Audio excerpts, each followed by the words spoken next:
We have a very special guest on today's show. We are bringing on NFL Network analyst Daniel Jeremiah to talk about a new and improved Justin Herbert and one of the most exciting Chargers teams we've ever seen. You are Locked On Chargers, your daily podcast on the Los Angeles Chargers, part of the Locked On Podcast Network, your team every day.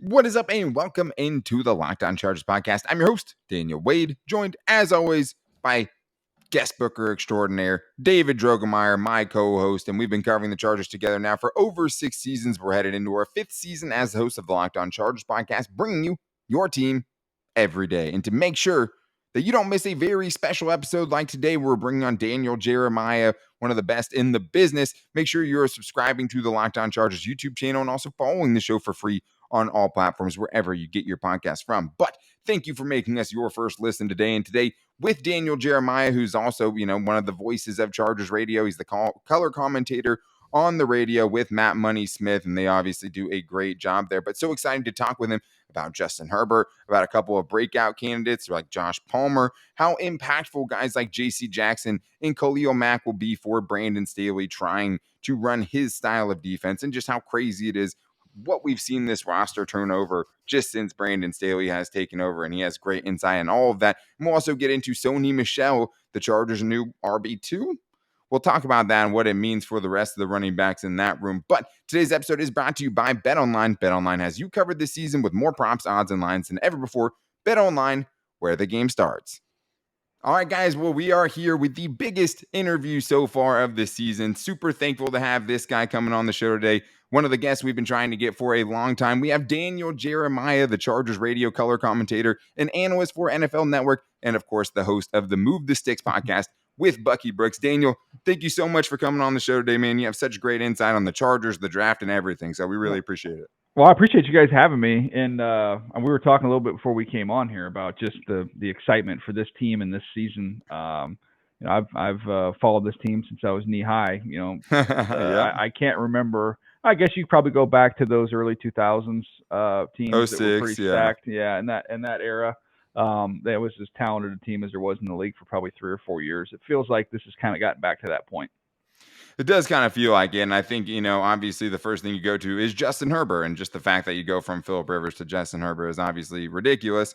But when it comes to Justin Herbert, the one thing we've heard consistently throughout the offseason from Brandon Staley, from Joe Lombardi, is that it's football 202 now, right? The continuity of being in the same offensive system for the same time as a pro with Joe Lombardi in that system. But after putting up already borderline MVP numbers in 2021, like, what are realistic expectations for an improved Justin Herbert? Well, I think you're looking at, put numbers on it, but I think 5,000 yards again is kind of my expectation. It sounds weird to just expect somebody to roll out and get 5,000 yards this season, but that's kind of where you start. And I think that the efficiency is going to tick up because, as you mentioned, he gets a chance to play in the same offense for the second year. And just being out there at camp, and I know you guys have been around him, there's a difference. You can notice it with him and just how comfortable he is. And not only just kind of with the team and the offense, but just in his own skin. You can tell there's an ease about him. There's not that kind of, I wouldn't say angst, but there was always just kind of a little bit of tension, and it wasn't a bad thing. Yeah. Just as a young player trying to find your way. And now it's like, there is there's a confidence and a calmness that just kind of oozes out of him right now. Yeah, I mean, it definitely seems that way. I mean, it seems like he's starting to kind of warm up a little bit to the NFL, get a little bit more comfortable, and that's definitely really nice to see. One of the biggest ways the Chargers have helped out Justin Herbert is by rebuilding a truly bad offensive line that he had in his rookie year that made Corey Linsley the NFL's highest paid center, and they used their past 2 first-round draft picks on Rashawn Slater and Zion Johnson. How important do you think it is that the Chargers poured so much premium resources into protecting their young quarterback? Yeah, Filer's been awesome too. I mean, they just flipped the whole group. I would say, if you go right guard to left tackle, I don't know that there's a better group in the league. Now let's see how Trey does at right tackle. He won that job over Storm Norton. the nice thing is, I mean, I count on one hand the number of big time right tackles we have in this league. So, even if he can just play it at an acceptable level and they can help him out with backs and tight ends when they need to, they can, slide protection, they can move Herbert, they can be fine there. But I go right guard to left tackle as good as anybody. And one of the things I think that's underrated with this group, it's not lost on me that not only are these guys athletic and strong, powerful dudes, they have drafted all intelligent offensive linemen. These guys are really bright. Bringing in Lindsley as well. You've got one of the smartest quarterbacks in the league, with one of the smartest offensive lines in the league. If you guys know Austin Eckler, I would say is as smart as any running back there is in the league. I would take Keenan, you're talking about somebody on third down and understanding coverages and things, as smart as anybody there is. So when you get a talented group and you have the intelligence that they have combined with that, 202 is just kind of the start. This is going to be a 300, 400 level course here real soon. Yeah, I mean, it definitely seems like that. And for the offensive line, I mean, at right tackle specifically, I mean, if you just have better than what you had last season, right? I mean, that already makes a huge improvement. And I think whichever one of those guys won that job, you're probably going to get that either way. But the Chargers also rebuilt their entire defense in basically one offseason. But the biggest additions, obviously, were J.C. Jackson and Khalil Mack. And Brandon Staley was a guy that took some heat last year, besides the fourth down calls, right, for being the defensive genius, right, the defensive mastermind who led the 2020 Rams to the best defense in the league, but maybe didn't have the players he needed, and obviously they were bad defensively last season. But what do two players like J.C. Jackson and Khalil Mack do for someone like Brandon Staley? Like, what options does that give him, X's and O's wise, from a place that he couldn't do it last year? Well, I think you start first of all up front, and I know those are the two big names, obviously. But with Khalil combined with what they did along the interior of the defensive line, with Austin Johnson and Sebastian Joseph Day, just being able to stuff the run a little bit. Khalil Mack, they don't need him to be a 12, 13 sack guy. They need him to set a physical, violent edge, which he does as well as anybody in football and has throughout his entire career. And if he gives you, 8, 9 sacks to go along with that, and just compliments Joey, and gives Joey and the rest of that group more opportunities to rush the quarterback, because now you've got 3rd and 6+ instead of 3rd and 1s and 2s. That's where the value is going to be. So you start with up front. I love that whole mix of guys. Morgan Fox, throw him in there as well. It's a totally new look group. And then with JC, it's about just taking the football away. You talk about how fluid he is, and he's instinctive, and he's always in phase, and he's tough. All that stuff is great. But at the end of the day, they brought him in here because he takes the football away. And if you have an offense like this one, and you can give that offense 1 or 2 extra possessions every game, you're going to win a lot of football games. So that's what I'm excited about. And I'm also excited just kind of, with some of these other players, and we can get to them, but like Nas Adderley, the more great players that you put in there, like the less pressure on somebody like that. And he's got it in him. You guys have seen it.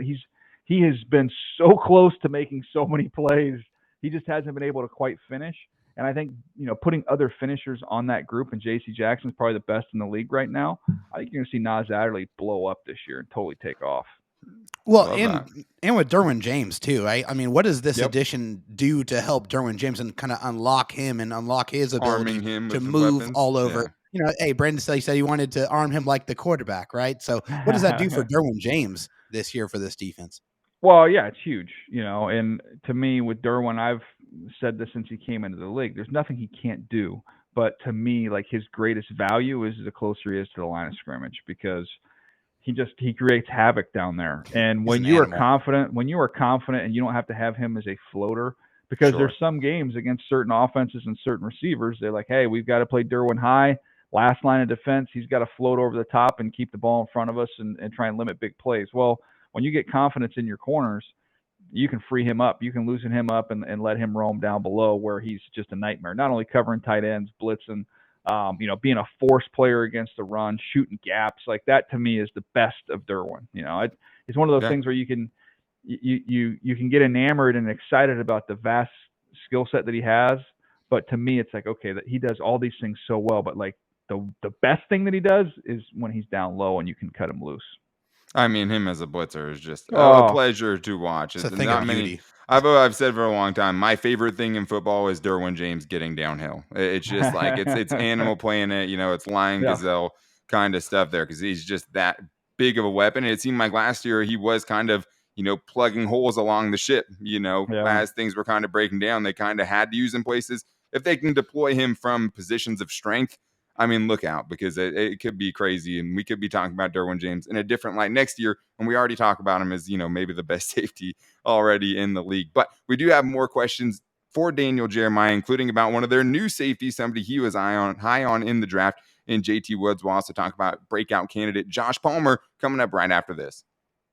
All right, well, before we get back to Daniel Jeremiah and a couple more things we want to talk with him about, I do need to tell you guys that the official betting sponsor of the Locked On Chargers podcast is betonline.net. BetOnline is my favorite place to play, and right now, guys, it's the best time ever because football is back. I don't know if you guys saw that wild, day of college football we had last night, the wild night of college football we had, but football is very back, and the best place to bet on football is at betonline.net. And one of the things I love about it is the creativeness of all of their bets, doing crazy prop bets I love, and just going on and looking at Justin Herbert for MVP, right?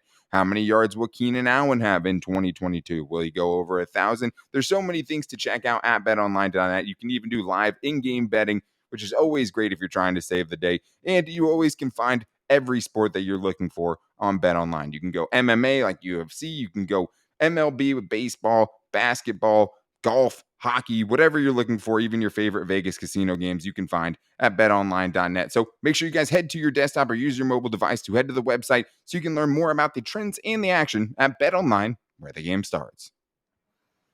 All right, we are back here with NFL Network analyst Daniel Jeremiah, the host of the Move the Sticks podcast with Bucky Brooks, and obviously the Chargers radio color commentator. I'm sure you guys have all heard him on there. And if you haven't already, go follow Move the Sticks on Twitter. He's a great follow on there. You get a lot of draft stuff, get some Charger stuff.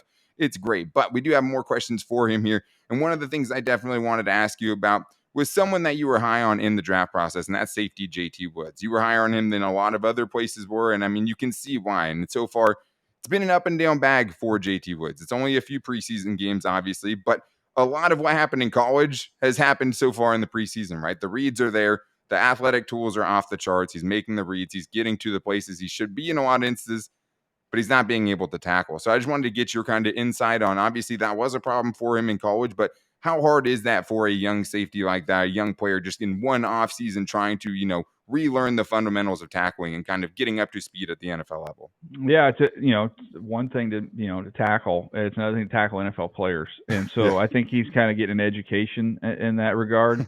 Welcome to the league. Yeah. The good thing is, look, he's taking good angles. He's putting himself in position to make plays, and some of it is just it's a technical thing. He's not bringing his legs with him on contact, so he's leaving his feet. And when you're going to go tackle, a 200-pound back in the Big 12, you can leave your feet and pop him, and he's going to fall down. These guys aren't going to fall down like that. You've got to run your feet. You've got to wrap and drag them to the ground. So, that's just technically something he's going to have to fix. Obviously we said it in the draft process. He just needs to get stronger, get physically stronger. But you've seen the flashes. You've seen the glimpses. Had a pick that was called back in the first game. Ranged over the top, what ended up, kind of picking off his own man, which ended up being a long touchdown. I think it was the Rams game. The very first game. But if you go back and look at that play, he's on the back hash and gets all the way over to the far sideline. Covered a ton of ground. Yeah, you can see the range. So he can absolutely run. He's got a history of ball production. He's got to improve as a tackler, and that's one thing. That's kind of a non-negotiable. You're going to have a hard time getting on the field if they don't trust you to get people on the ground as a tackler at that position. It's called safety for a reason. You got to keep us safe and eliminate big plays. And he unfortunately hasn't shown enough in that department where I think we see him earn meaningful reps, at least early in the season. And that just is what it is. Still believe in him, still believe in his upside.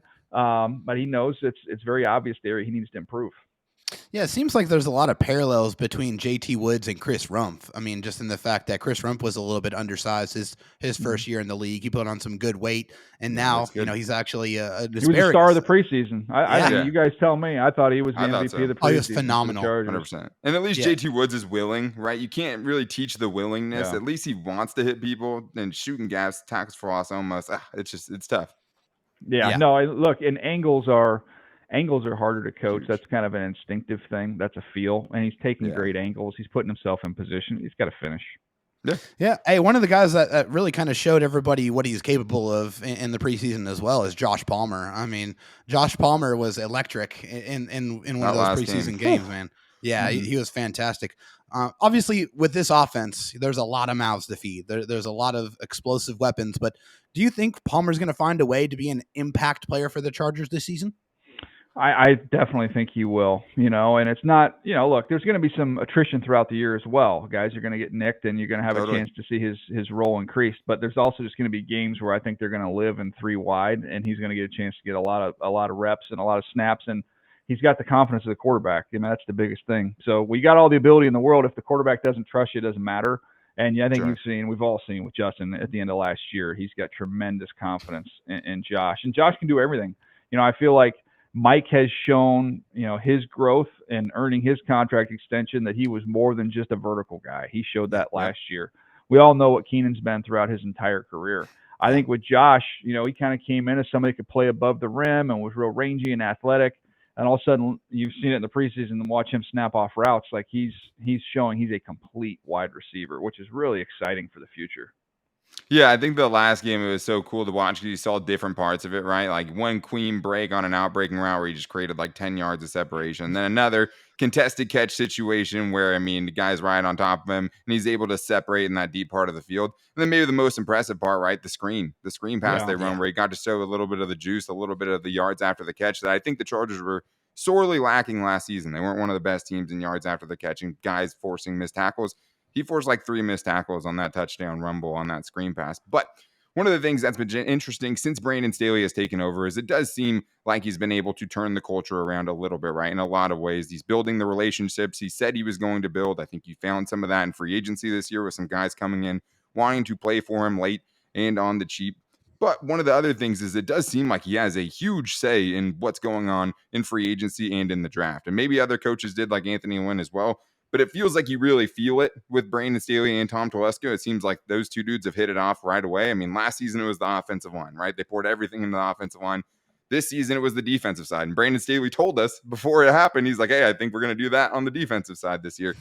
How impressed have you been just with how much different this roster looks and how much more talented this roster seems than it was, even before the last offseason?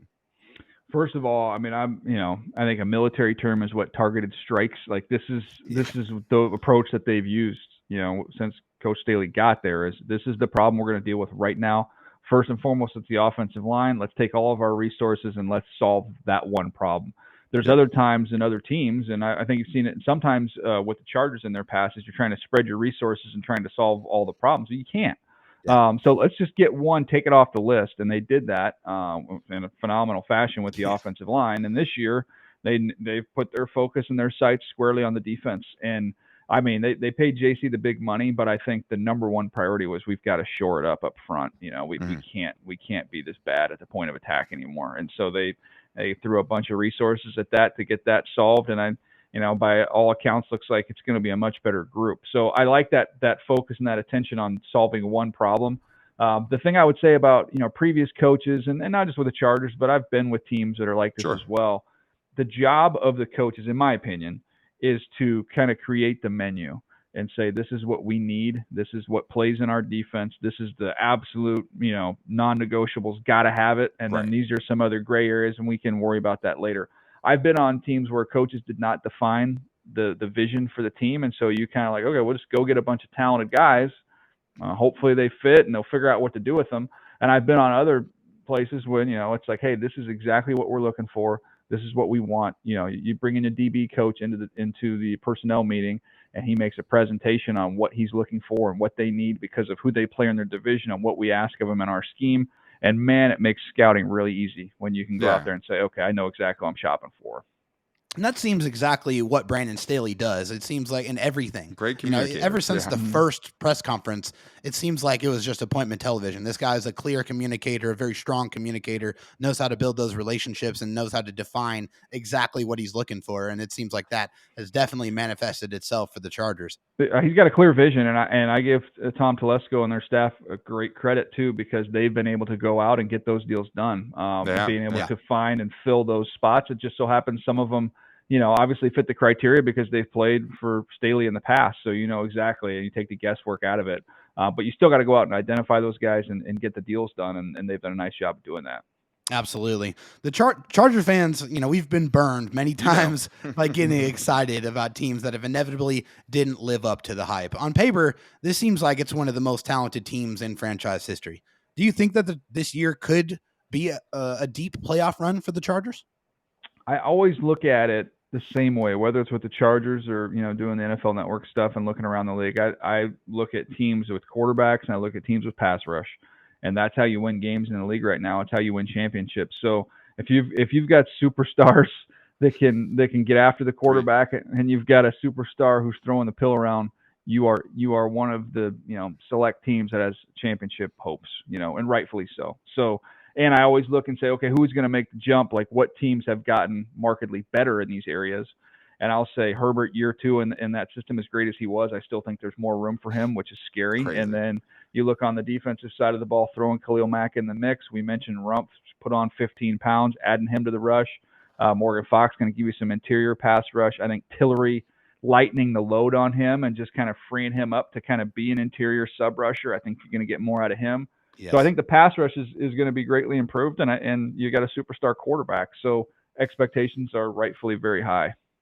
Yeah, for sure. And I mean, when what that, edge rushers, what those guys will be able to do for the secondary and how much it improves the secondary just by having those guys up front. I mean, it's just, obviously for Chargers fans, it's always hard. And the other thing is the AFC West is loaded and the AFC is loaded. Nobody really knows what's going to happen, but it seems like on paper, the Chargers are right there with anyone. I mean, maybe the Bills, I would give, a clear edge. They've done it and they're adding pieces to that team, but it's hard to find a team in this division that's as talented as the Chargers are on paper. They've been talented on paper before. They have to go get it done now. But special thank you to Daniel Jeremiah for joining us tonight. Really special interview with you. We've been trying to get done for a long time, and we're very happy that you were able to get some time to come on with us tonight and share some great insights. So again, if you guys want to follow him on Twitter, you can find him at Move the Sticks, and you can also listen to him all the time on the Move the Sticks podcast with Bucky Brooks, and you can hear him every Chargers game on the radio when the Chargers are doing that, and you can always hear him color commentating. So Daniel Jeremiah, thank you so much for coming on again, man. We really, really appreciate you coming on. Well, I just want to tell your listeners and Charger fans a couple things here. Number one, you've got a great show here, and not only do you guys know your stuff and you're passionate about it, but you're also very forgiving when your idiot guest is 10 minutes late. Stop it. So that first and foremost. Secondly, and I say this as someone who's going to be calling these games and paying attention to this team as close as you can. Like, you got to put it out of your mind of what's failed in the past and waiting for something bad to happen. Let's look at it this year. This is a loaded team. This is a stacked division. Every game's going to be an absolute blast. There's so many teams and their fans that are stuck watching crappy teams, and every Sunday they got to suffer through it. This is going to be a golden era for Chargers football, so everybody enjoy it. Let's go. I mean, you can't ask for a much better send-off than that. I mean, I think the first 2 seasons me and David covered the team, they were 5-11 and 4-12. So this is going to be a really fun one, and it is going to be hard to kind of get rid of some of those scars. But hey, man, thank you so much for making the time for us tonight. Hopefully, things go well. We'll get you back on again. Appreciate it, guys. Have a good one. All right. Well, another very special thank you to Daniel Jeremiah for coming on today's show. And special thank you to David for, pursuing it as long as he did. It's something, you got to go through a lot of hoops sometimes to get guests that big on the show. So special shout out to David for that one, because he came on and he crushed it exactly like we thought. But since the last time we talked with everyone, David, the Chargers went out and signed running back Sony Michel. We talked about that last week on Monday, right? We were talking about, hey, maybe this would be a guy that would make sense. Sure did. Trading for someone like Alexander Madison. You can just have someone like this. Larry Roundtree has now been waived. That makes all the sense in the world, just because it's like, hey, that was a spot the Chargers felt like they could go upgrade upon. but it doesn't necessarily mean Sony Michel is RB4 either. So, David, what was just your first instinct? What was your first, reaction to when the Chargers went and brought in Sony Michel? Yeah, I mean, I was like, okay. I mean, this makes sense. This is a move that we kind of, not in expected, but a little bit anticipated. When he came out on the market, we're like, man, wow, a running back of this caliber, of this stature, a guy who's had playoff success, a guy who has a very well-rounded skill set. Yeah. It's just really surprising that a guy like that became available. So it didn't make too much of a it didn't take too long to figure out why this was a very good match. Sony Michel is a very strong runner, has very soft hands, is very good in pass protection, and I feel like he's going to be a great complement to Austin Ekeler.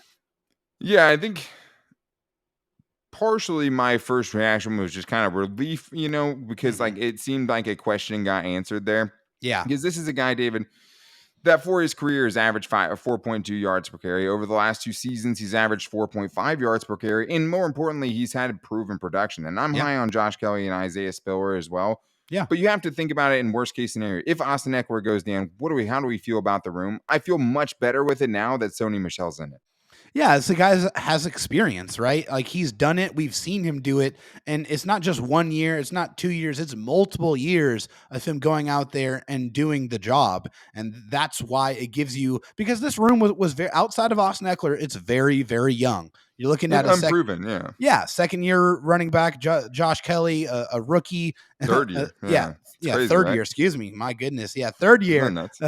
And he's looked so much better as well. But, hey, when you got a guy that has already shown that he can do it at the highest level and he has that experience and you bringing that into the room, injuries happen. And to have contingencies, to have quality players in the room, do you feel good about? That makes this offense even more dynamic and, gives you a little bit of peace of mind. Yeah. And I mean, I just wonder what the sell job was, right? I wonder what the sales pitch was to Sony Michel, because he was with the Dolphins. He did get released and they're, running a different kind of offense there. And I read somewhere like, they just don't let skill position players in that run, over a 4-4, right? Just because they have so much speed over there. Yeah. But Sony Michel doesn't fit that mold. He's not, a speed guy. He's not a total bruiser in that sense, but he's a dude that just keeps making the right play. And I think that's really all you need behind someone like Austin Ekeler. You need somebody who's consistent, can consistently fall forward, get those tough yards, and know, hey, is this a carry where I try to get more out of this, or do I just take what I can get? That's something that Sony Michel is able to do. I mean, he was important enough for the Rams, right, to trade a 4th and a 6th round pick last year to get him from the Patriots.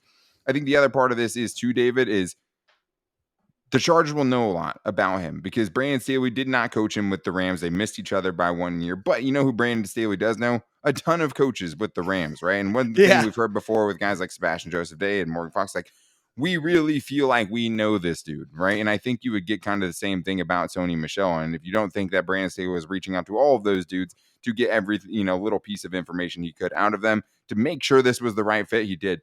The other thing is, David, you're adding to a position of general strength, right? This isn't you bringing in Sony Michel to be your, running back one. No. But like, you felt okay about Josh Kelly. You felt good about what Isaiah Spiller could be. You went and added a running back anyways. And I do think, we've talked about it before, whether it's the Rams last year signing Odell, right? Or, I guess it was signing because the Browns just straight up released him. But bringing in Odell when you already have Robert Woods and Cooper Kupp, right? The Bucs the year before that, you already have Chris Godwin and Mike Evans, and you go and get Antonio Brown, right? You're just adding 2 positions of strength. And I think there's never a bad thing. Like, you can't be worried, okay, well, how many touches is Isaiah Spiller going to get now? Right. How many touches is Josh Kelly going to get now? Because we brought in Sony Michel. It's like, no, this is a situation where now you really feel like you can have the hot hand, right? You have different options. And I'm sure if those guys outplay Sony Michel, then they will get more carries. But as far as what this means for Josh Kelly and Isaiah Spiller, I think for Sony Michel, it's like, hey, that's a good problem to have. Let these dudes battle it out to see who's getting the next handoff after Austin Ekeler. Yeah, absolutely. And I think this is going to motivate them too. I mean, also be just a good role model in the room, a guy that has done it and he's done it at a very, very high level, at championship level. And 2 very good organizations too, right? The Patriots and now the Rams after that. Absolutely. So, I mean, I think this is a great move. And hey, why is it ever a bad idea have you ever heard anyone say, I have too many running backs? I have too many good running backs. I have too many good wide receivers. I have too many good offensive linemen. No. Of course not. It's never, ever a bad idea to add to your strengths. The rich, they just get even richer here with the Chargers running back room. Yeah, and I think the other thing too is like, at least in the case with Isaiah Spiller, right? It's like, hey, we think you're going to grow into something nice. We haven't really got to see it, right? Got banged up in the preseason, but we still believe in you. We still believe in you. At the same time, we're not going to like just wait and assume that's going to happen. I don't think this is an indictment of Isaiah Spiller's play at all. No. What I do think, though, is it's like, hey, we're not going to take any chances, right? We're not just going to take a chance that Josh Kelly's had a great preseason and that's going to translate. We're not going to take a chance that a guy, played against the SEC and is a 4th-round pick and he's going to come in and be a star right away. Not that you need him to, but it's like, hey, we're just going to add to it anyways, right? And I think one of the other things, too, that's really nice about Sony Michel is something that we've talked a lot about before, especially the lack thereof, and that is pass protection, right? Because I mean, as soon as Sony Michel signed, you just see all these videos of him just blowing up linebackers. And I think especially when you're talking about the Chargers and the offense that they run, I know Daniel Popper tweeted the Athletics football show with Robert Mays, and they were talking about, hey, like a lot of the times last year when they wanted to go deep, they couldn't because somebody was missing something in pass protection, right? It was a tight end who's missing a block on a defensive end. It's a running back who's missing a block on a linebacker, and Josh Kelly was a prime example of that happening. Yeah. Sony Michel, you can trust back there. And I think having that, I mean, 4.2 yards career per carry, that's great and everything. Having a dude who you can really trust back there with Justin Herbert, I think is even more important. It truly is, Daniel. I mean, honestly, that when you want to be able to, when you just need that extra second, and you just need that extra second for Justin Herbert to unleash an absolutely beautiful pass down the football field, you can do that now. You can be a little bit more creative. You can have a little bit more confidence in your offensive play calls when you have a guy that is going to be there to protect your quarterback. A guy that's going to keep that blitzing linebacker away, that's going to be able to chip that defensive end to just get that extra second, because that's what it takes at the NFL level. It's all about just getting a little bit more time, and we know what Justin Herbert can do with just a little bit of time. He's a special athlete with very good intellect and a golden arm to match. So that could be the difference between a interception, a touchdown, or a throwaway. Oh, 100%. I mean, and that can be the difference in a game, right? I mean, we saw it in pack games, and Justin Herbert just gets smoked. I mean, one of the scariest things you can ever see is Justin Herbert just getting blindsided after somebody misses a block. Yeah. With this guy, I mean, I think you know he's going to go to the right spot, and that's just a certain level of comfort. And I mean, he has to earn Justin Herbert's respect in that regard. But of course, you're getting a fully made product. Right? Josh Kelly is still a work in progress to some extent. Isaiah Spiller is a work in progress. Austin Eckler is, you know what you're getting every time. And he always is bringing that to the table. He's so consistent. He's so good.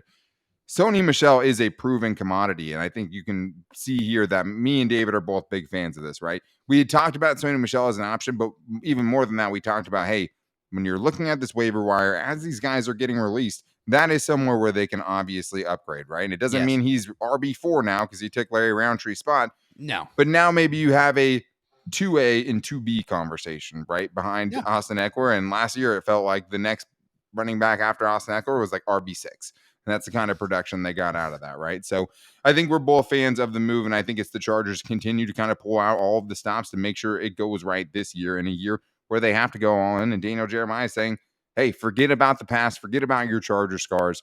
This is a very fun and exciting team, and they could be doing something special this season. Allow yourself to enjoy it, Chargers fans. You should, because it's going to hurt either way. I mean, you might as well not just predetermine that the team is going to lose, but easier said than done, obviously, because I still think it in some games. So we're still getting over it, but I think last year was a step in the right direction, and this year we kind of have a chance for the Chargers to really show us, hey, we have the monkey off our back now. We are a different team. This is a different unit. It's a different quarterback, a different coach. We don't do those old chargering things of the past. But we're going to get into that next week, because next week, guys, we have football. It's the first week of the season next week, and then we have a very special week planned for you guys. We're going to be getting into individual projections on the Chargers' big players.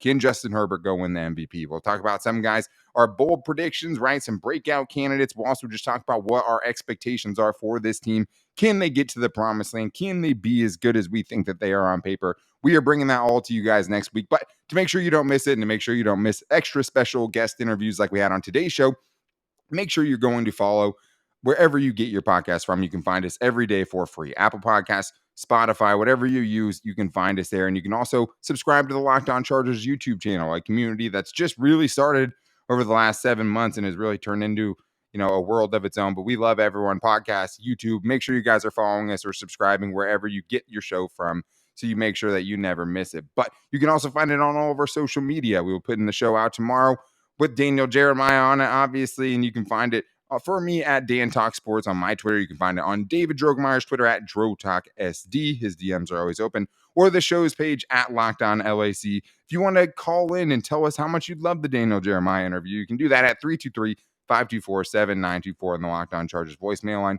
You can also find us at Locked On Chargers on Instagram and our Locked On Chargers Facebook page. But hey, thank you guys for coming in, supporting the show, making us your first listen today. We really appreciate it. But next week, it's go time, and you're going to want to hear us every single day of that. But until then, guys, take it easy and go Bolts.